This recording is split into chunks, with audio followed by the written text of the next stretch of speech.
ரசூலுல்லாஹ் எப்படி சொன்னாங்கன்னா, இப்ப இப்படி வரேன், இந்த திரைக்கு இந்த பக்கம் நான் இவர்கிட்ட சலாம் சொன்னேன், திரும்ப இந்த திரைக்கு இந்த பக்கம் வந்துட்டேன், அவர் இந்த பக்கம் வந்துட்டார், இப்ப என்ன சொல்லுங்க? சொல்லுங்க. ஒரு தூண் உங்களை பிரிக்கிறதா? இங்க சலாம் சொன்னீங்க, இந்த தூண்ல இந்த பக்கம் வந்தீங்க, திரும்ப என்ன சொல்லுங்க?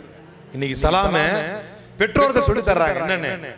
இந்த பாருப்பா, உங்க சித்திக்கு நம்மளுக்கு ஆகாது, நீ எங்கேயாவது பார்த்தா என்ன சொல்லாத, சலாம் சொல்லாத.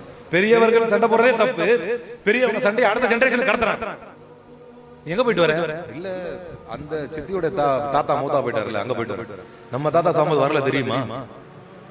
இதெல்லாம் ஒரு பிரச்சனையா?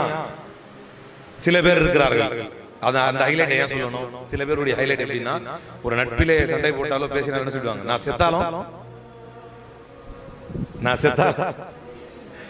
செத்தாலும் நீங்க செத்துட்ட பிறகு அவங்க மூஞ்ச பாக்குறாங்க, உங்களுக்கு எப்படி தெரியும்?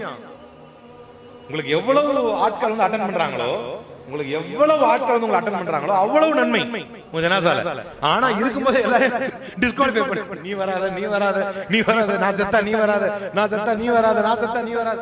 உங்களுக்கு எவ்வளவு பேர் அட்டெண்ட் பண்றாங்களோ அவ்வளவு உங்களுக்கு என்னது நன்மை. இதெல்லாம் நம்மையே அறியாமல் நாம் ஒரு நட்பிலே இழைக்கக்கூடிய மிக மிக பெரிய கொடூரமான தவறுகள்.